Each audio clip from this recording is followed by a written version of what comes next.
American. Whatever happened? I don't hear anybody talk about putting tariffs on Chinese goods coming in here. The level playing field. Are they? Yeah, level playing field. But are they that afraid because they owe them so much debt? Why doesn't anybody talk about tariffs? You know, I never hear it talked about. you're talking about the debt, and that's another problem. We now, when we talk about controlling our spending, I know this is changing the subject, but you're talking about what we owe. The debt that we owe is now 33% of our debt is owed to foreign nations right now. 33%, and that's frightening when you think of the direction we're going. And they're not stopping. They're not stopping. They're continuing to spend.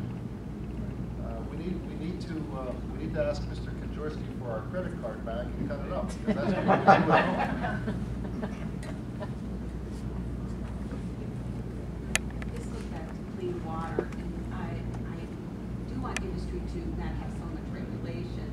And with the Marcellus Shale, which covers a lot of Pennsylvania, we have an interest, property interest up in Susquehanna County, and we are fearful regarding Marcellus Shale. We want that business to, mushroom and produce as much as it can without undue burden of tax on that business, so we can grow and create jobs.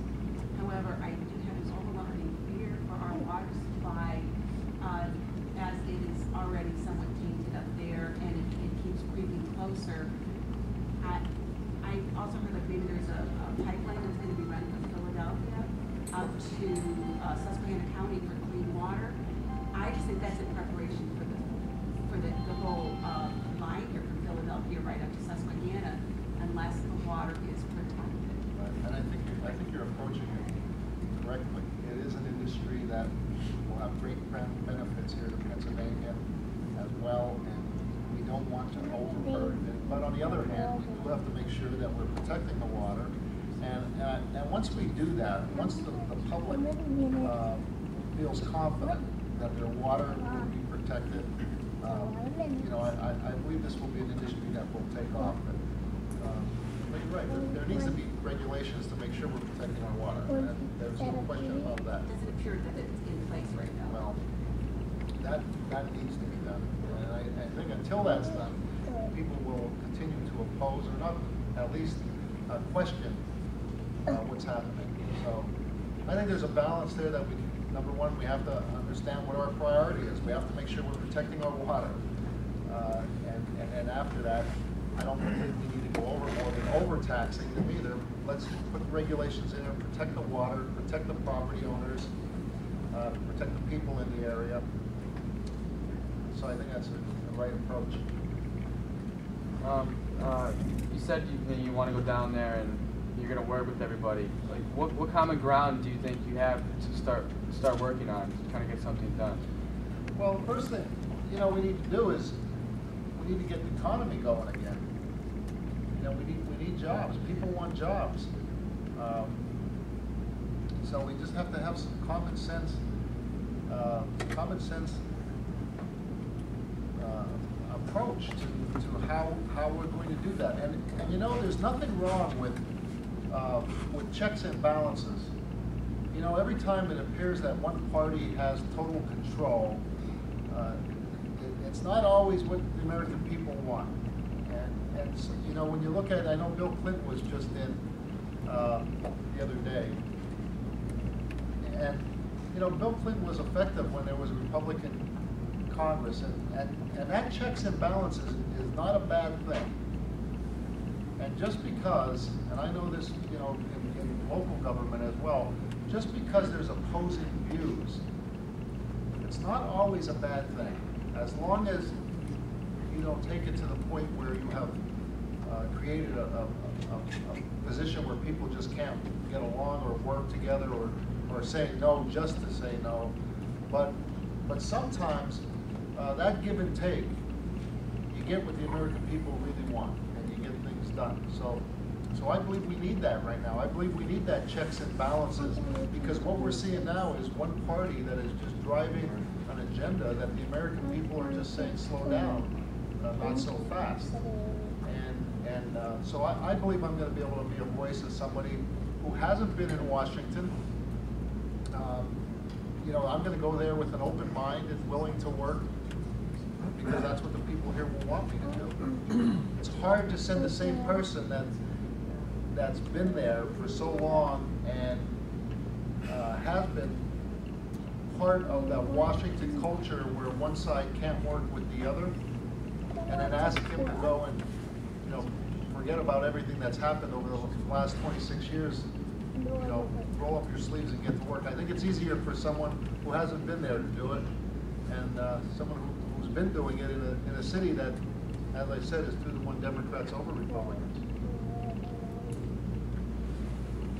Just mentioned that when Bill Clinton, in his second term, was working mainly with Republicans, he was willing to move to the center, and he got a lot of things done.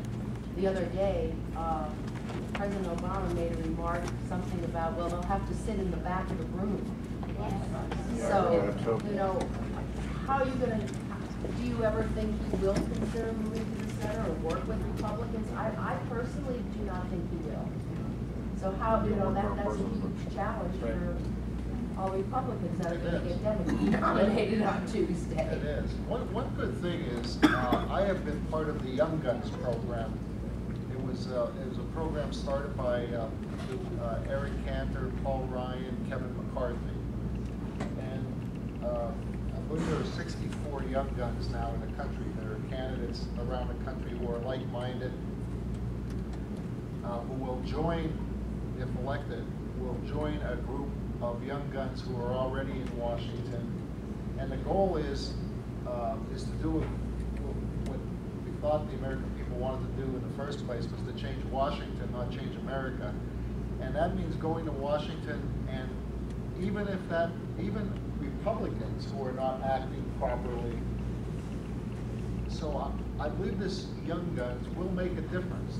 This class that will be coming in will be going to Washington, and Republicans and Democrats who are already there will realize that there's another group there that have been vetted through the Tea Party groups, have been vetted through the angry Democrats and angry Republicans, and are going there to get something done. And I'm hoping that this new mix, this new blood that will be coming down there, will be enough for the others that are still there to realize that, you know, we need to change as well, or we might not be back either.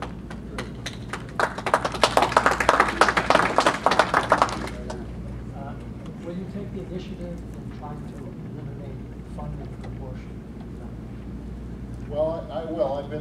I'm probably endorsed by Pennsylvania Pro-Life and Pennsylvania for Human Life, and I can tell you that the health care bill was a non-starter for me because of the abortion issue. I could not, and I do not believe that anybody that voted for the health care bill can claim to be pro-life. And I will always protect the life of the unborn. I will be a voice for that. Yes. I'm going to get clobbered. First primary, I'm a pro-life voter. If you were pro-life, I would not thank you. But my pro-life doesn't go only to the unborn, it also goes to the elderly, to the seniors, to the handicapped, you know, a whole range of those who cannot care for themselves, especially the unborn, who have not committed any crime. I would like to hear from legislators who are going to Washington next week, be more high principled in their speech. We hear a lot at the current level about money and who's going to take care of me and who's going to provide me with this and who's going to give me that. I don't want to live in a nanny state. I don't want anything from the government. I can give you an example. When my husband and my fathers both died, our mothers moved to the area, and they were both on Social Security, and they had small other income, but not a whole lot. We asked them if they would move in with us. We wanted to take care of our parents.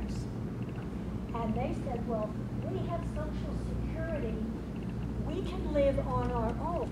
So while Social Security has a great many benefits to a great number of people, it also can be very divisive in a family. And I think maybe the federal government, in many cases that we don't even think about, try to divide us. They divide us because we're Democrats or Republicans. They divide us because we're white, black, green, yellow, pink, or blue. They divide us for any number of reasons, because we're Yankee fans or Giant fans.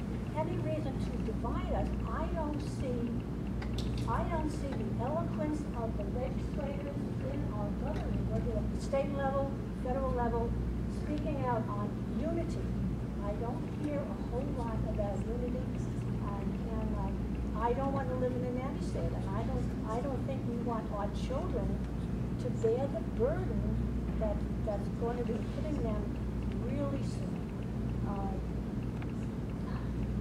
I think I can get out alive. But I'm also concerned about the issue of public pensions. Public pensions are really bankrupt. Bankrupting municipal, I can tell you, it's bankrupting municipal governments. And when you go to Washington and you're getting your big salary, you're getting your wonderful health benefits, I would like you to propose that the senators and the House of Representatives scrap their health care plan and join us.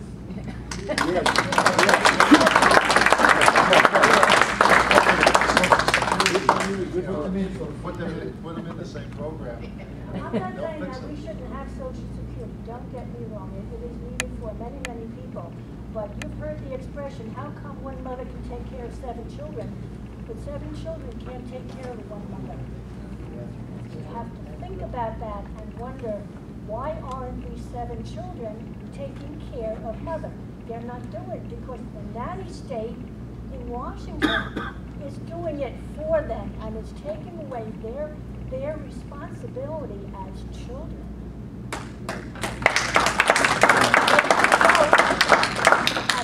But really, family comes first. The most important things in a country are faith, family, and country.